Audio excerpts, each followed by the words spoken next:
Now, let's go back to the saying of Epimenides, which was quoted by the Apostle Paul. Pansinin ninyo yung mga adjectives na ginamit dito. Now, don't forget that the Apostle Paul was using this quotation to describe the false teachers he was denouncing. Tingnan ninyo, sabi ni Apostle Paul patungkol sa kanila, they are not just liars. Pansinin ninyo, they are always liars. They are not just beasts. They are evil beasts. They are not just gluttons. They are lazy gluttons. Antindi, no? Ang sama na nga, tawagin ka sinungaling. Masama na yun eh. Pero sasabihin pa, ikaw, lagi kang sinungaling. Matindi yun. Pag sinabi, ikaw, para kang buhaya. Pero pag sinabi, napakasama mong buhaya. Parang dinagdagan mo, buhaya na nga eh, may masama pang buhaya. Tapos sinabi mong gluttons, ikaw, ano ba sa Tagalog yung gluttons, no? Tapos sabihin pa, lazy glutton. Okay, para mas maintindihan natin to, isa-isayin natin to. Sabi niya una, Cretans are always liars. Sabi ni John Gill, pakinggan niyo isang commentator, sabi niya, lying is a sin common to human nature and appears in men as early or earlier than any other sin.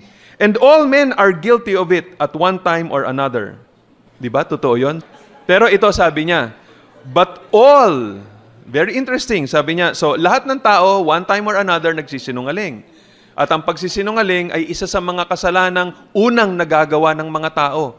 Kung hindi man kasabay ng ibang mga kasalanan, itong madalas na nagiging una sa nagagawa niya. Pero ito sabi niya, but all are not habitually liars, as it seems these Cretans were. Lying was a governing vice among them. They were not only guilty of it in some particular instances, but always it was a sin they were addicted to. Nakakahiya yun pagka sabihin, yung taong yan. Sobrang pagkasinungaling yan. Laging nagsisinungaling. Nagsisinungaling sa misis, nagsisinungaling sa mga anak, nagsisinungaling sa boss, pagsagot ng telepono, puro kasinungalingan. Pati sarili niya, nagsisinungaling siya pagtingin sa salamin. Ang gwapo-gwapo mo talaga. Grabe talagang, napakasinungaling talaga, no? Sabi ni MacArthur, the Cretans are basically chronic liars. They had given testimony to the world about their ability to lie in a lot of ways. One of the most famous ones, yung isa sa mga pinakakilalang pagsisinungaling nila, was that they prided themselves on having on the island of Crete the tomb of Zeus. Sabi nila, dito sa Crete ang libingan ng pinakapinuno ng aming mga Diyos na si Zeus. Itong problema. Ang lahat ng tao nung panahon na yun, hindi naniniwala na si Zeus ay mamamatay. So, paano mo sasabihin na yung libingan ni Zeus nandito, immortal nga si Zeus? Kaya yun ang isang bagay na sa sobrang pagkasinungaling nila, talagang lahat ng mga tao sabi, ano? Yung libingan ni Jesus, nandyan, hindi namamatay si Jesus, paano siya nagkaroon ng libingan? So yun yung isa. One of the things that's interesting here is that, please take note, na ang ginagamit ni Apostle Paul na para suportahan yung kanyang perspective regarding these false teachers, he was quoting Epimenides. Ang ganda na sabi ni John Gill dito, sabi niya, it may be observed from this that the writings of the heathen poets may be read with profit and be used to advantage if carefully and prudently attended to. For truth ought to be received from whoever or by whatever means it may come. So, in other words, sinasabi niya, hindi masama na ikaw ay mag-quote nitong mga pagan writers na ito, as long as yung kanilang sinasabi ay may katotohanan. No, katulad nitong ginagawa ni Apostle Paul dito, hindi naman ito sarili niyang description, pero one of the reasons perhaps na hindi niya diniretsyong sinabi, kundi sabi niya, sabi nga ng mismong isa sa inyo, ganito, ganyan-ganyan, upang ipakita niya sa mga tao, I'm not anti-Cretan. Hindi man ako anti-Cretan, hindi ako kontra sa inyo, mahal ko kayo, nais ko kayong tulungan, pero mismong mga tao ninyo, ito sinasabi tungkol sa inyo. So there's nothing wrong with that, no? Okay, now, tingnan natin yung ikalawa. Evil beasts. Yan ang ikalawang bagay na binanggit patungkol sa kanila. Now, there are two things that we see here. Una, they were like beasts who lived solely on the level of sensual appetites and passions. Yun ang nagro-rule sa kanilang buhay. Passions, lusts, instincts. Hindi nila iniisip. Basta kung anong gusto ng laman, sinusunod na lang nila yon. Hindi nila iniisip kung masama ito, makaka-apekto ba to, parang aso. Hindi niya naman iniisip. Kung gusto niyang makipagtalik sa isa pang aso sa gitna ng kalye, walang problema sa kanya. Hindi niya iniisip, nakakahiya namang gawin ito dito sa kalye. Di ba? Aso yun eh. Ngayon, parang ganun sila, no? They were like beasts who lived solely on the level of sensual appetites. Pero pangalawa na binabanggit dito, they are also evil beasts. Evil. Yung salitang evil dito has the idea of ferocious, vicious beasts. Animals that have cruel and fierce dispositions. Di ba kasi marami namang klase ng beasts. Merong mga iba na hindi ganun ka-ferocious, hindi umaatake ng mga tao. Pero itong mga false teachers na ito, they were ferocious. They were aggressive. They did not care kung ano mangyari sa'yo. They did not care kung mauubusan ka ng pera dahil sa kanilang pag-atake sa inyo. At ang pag-atake na will destroy your soul. So they're evil beasts. And another thing, sabi patungkol sa kanila, they are lazy gluttons. Again, dalawang bagay na naman na makikita natin dito because these two appears to come together oftentimes. And the two vices that are being attributed dito sa mga Cretans na ito is gluttony and laziness. Madalas magkasama yon. Isang taong tamad pero antakaw. Malakas kumain. Pero tamad naman. Ito mo, batugan, lagi nakahiga, pero sinabi, kain na! Ay, ang bilis mo mabangon, no? Talagang pagdating sa kainan. Pero pag sabihin, trabaho na, bigat-bigat, may sakit na naman siya, hindi mo mapatayo-tayo, hindi mo mapagising-gising. Yan ang paraan para magpagising ng tamad eh. Kain na! 10 beses mo na tinatawag, gising na, bangon na, bangon na. Ay pa, pero sabing, kain na! Ang bilis bumangon. So yan sila, lazy gluttons. They hate work, but they love food. Yun ang description patungkol sa kanila. Sabi nga ng Philippians chapter 3 verse 19, their end is destruction, their God is their belly, and they glory in their shame with mind set on earthly things. So, ito ang description na sinabi mismo ng mga tao nila.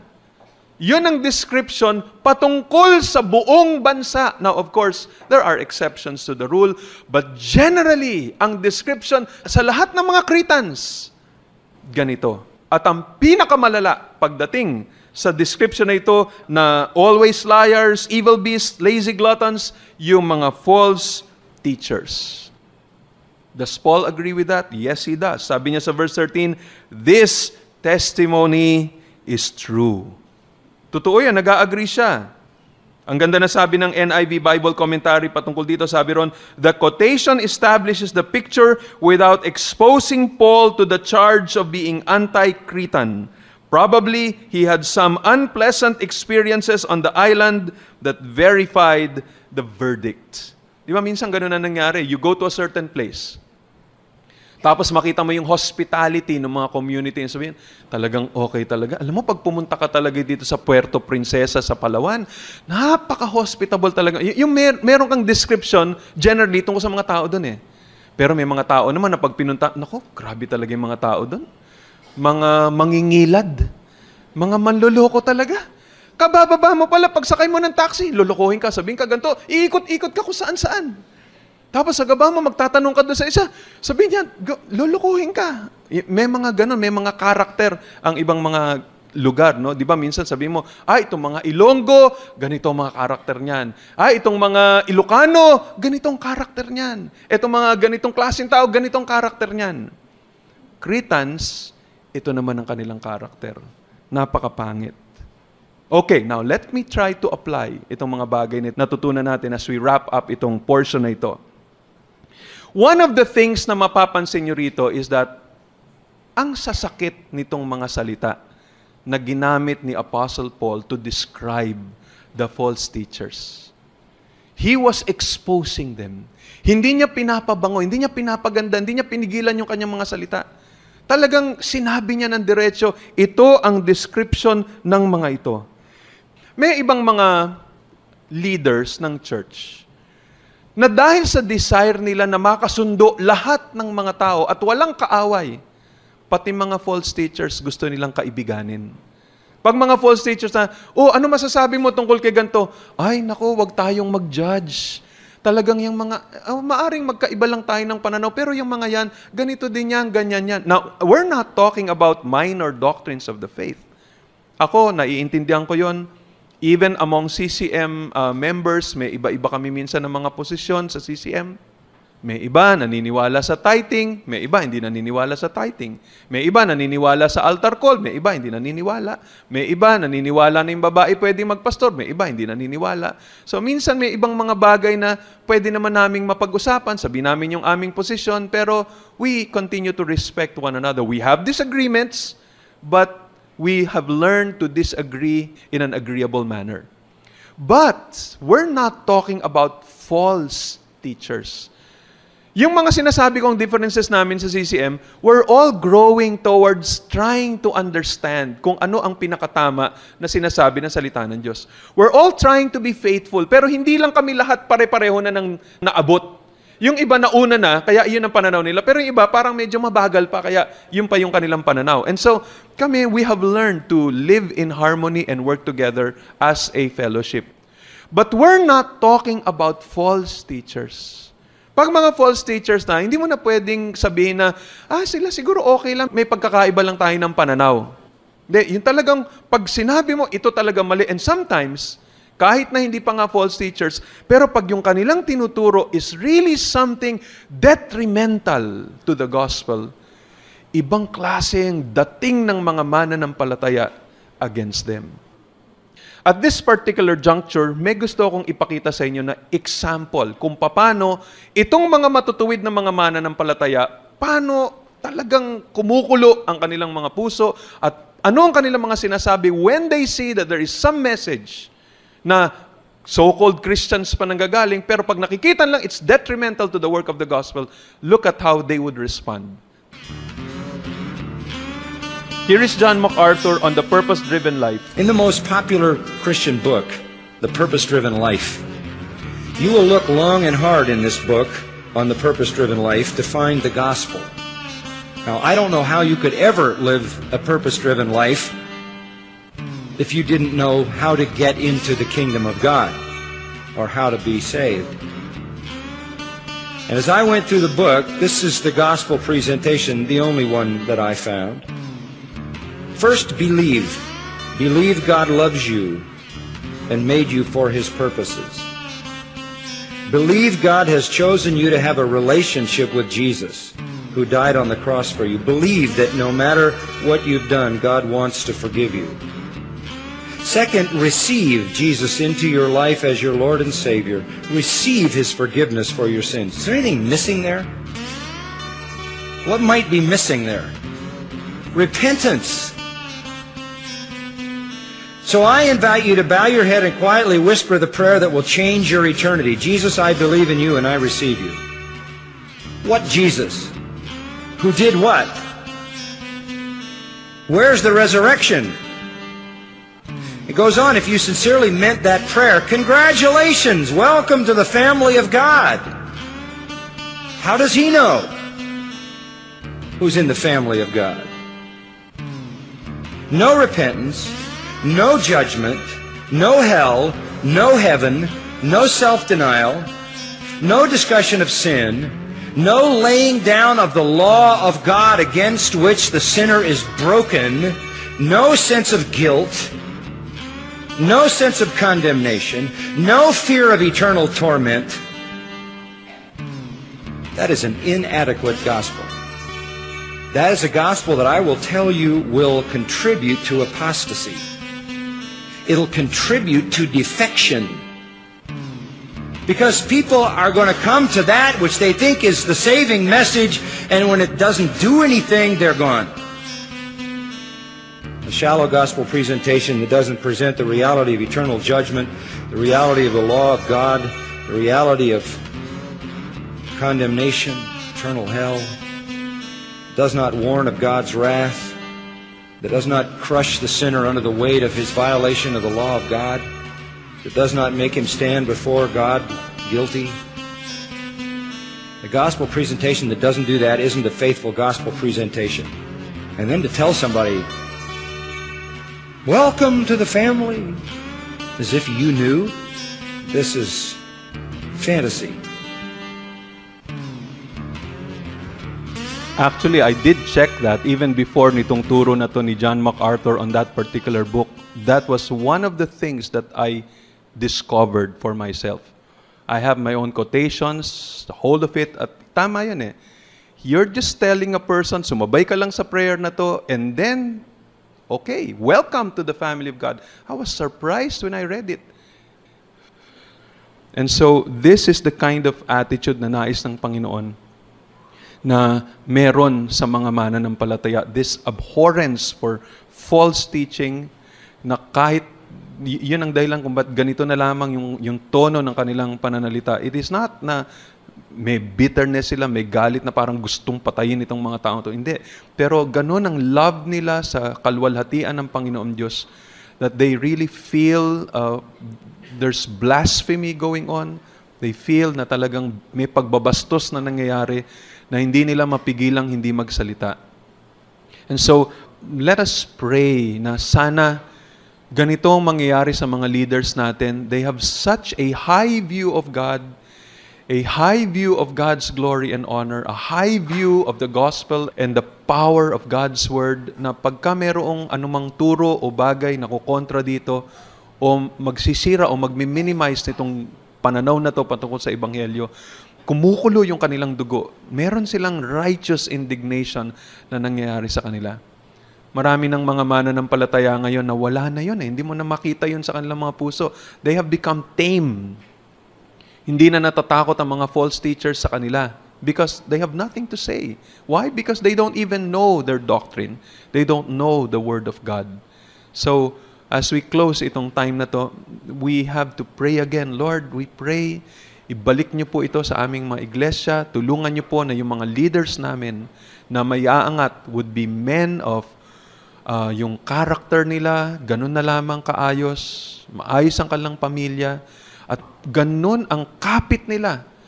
They hold firm to the trustworthy word as taught so that they may be able to exhort in sound doctrine and refute those who contradict it. Kung titingnan niyo po ang tono ng pananalita ni Apostle Paul, parang sasabihin ng iba, napakayabang niya. Pero dalawang bagay lang yon. Either napakayabang niya at sinungaling siya, o ang dahilan sa kanyang tapang at lakas ng loob na sabihin ng mga ito dahil talagang nasa kanya ang katotohanan. Talagang si Jesus ay nagpakita sa kanya. Talagang ang kanyang tinuturo ay doktrinang diretsyong galing sa Panginoong Jesus. At mga kaibigan, kung itong mensahe na aking sineshare sa inyo ay talagang galing kay Apostle Paul, galing sa Panginoong Jesus, talagang faithful na presentation ng tinuturo ng Biblia, wala po kayong ibang option ngayon kundi tanggapin si Jesus Christ na pinipresenta dito sa Biblia. Dahil ito lang ang tanging katotohanan. Wala nang ibang magliligtas sa inyo kundi si Jesus Christ, na Diyos na nagkatawang tao, na namuhay perfectly dito sa mundong ito, namatay, napako sa krus, nilibing ng 3 araw, and on the 3rd day, rose again from the grave. At itong Jesus na ito ay pumalangit, umakyat muli sa langit, at itong Jesus na ito ay isang araw babalik. Ito lamang po ang tanging pag-asa ng lahat ng makasalanan. Kung hindi nyo pa natatanggap si Jesus Christ sa inyong puso as Lord and Savior, tanggapin nyo na po siya habang may panahon pa, because Jesus Christ is one day going to return, and we don't know when. While you still have time, receive Him into your heart. Let's come before the Lord in prayer. Heavenly Father, kami po ay nagpapasalamat sa mga bagay na ito na inyo pong tinuturo sa amin. Aming Diyos, nakita po namin ang koneksyon kung bakit ganun na lamang ang pagnanais ninyo na ang mga maitatalaga ng mga elders ay dapat maayos ang buhay. They have nobility of character. Maayos ang kanilang pag-manage ng kanilang mga tahanan. Maayos ang kanilang pamilya, ligtas ang mga anak, maayos ang kanilang relationship sa kanilang asawa. At ganun na lamang ang kanilang pagkapit sa inyong salita, sa doktrina. Panginoon, nakita namin na ito ay dahil pagdating sa mga panahong ito, maraming mga false teachers na maglalabasan. At sila ang sisira sa pananampalataya ng pamilya sa loob ng iglesia. Aming Panginoon, maawa po kayo sa amin. Tulungan niyo po na magkaroon ng mga leaders na katulad dito sa sinasabi ni Apostle Paul. Nawa itong mga leaders namin, lalo na mga elders namin, Panginoon, would be qualified, O God. Panalangin namin, Panginoon, lalo na po na itong mga elders na to, ganon kaseryoso sa doktrina, ganon kaseryoso sa inyong salita, na pag merong kokontra sa katotohanan, ay ang puso nila magkakaroon ng righteous indignation, katulad ng pakiramdam ng Panginoong Yesus noong pinagbali-baliktad niya yung mga lamesa ng mga money changers sa temple, O God. Lord, katulad nitong puso na nakita naming nagmumula kay Apostle Paul yung kanyang galit, Panginoon. Katulad nitong puso na makita namin kina John Piper at kina John MacArthur. Lord our God, maawa po kayo. Kumilos kayo, Panginoon. I-preserve po ninyo, Panginoon, ang inyong salita. Tulungan nyo magkaroon ng maayos na liderato sa iglesia ninyo, O God. At dalangin namin na matahimik po ang maraming mga false teachers o matulungan sila na mabuksan ang kanilang mga mata sa pamagitan ng maayos na doktrina. Lord, we pray, have mercy upon us. Panginoon, salamat po sa inyo pong gagawin sa amin, gagawin sa CCM, at gawin na rin po ninyo, Panginoon, sa lahat ng mga totoong iglesia sa aming bansa. Lahat po ng ito, Panginoon, ay aming pinapanalangin through Jesus, our Savior. Amen.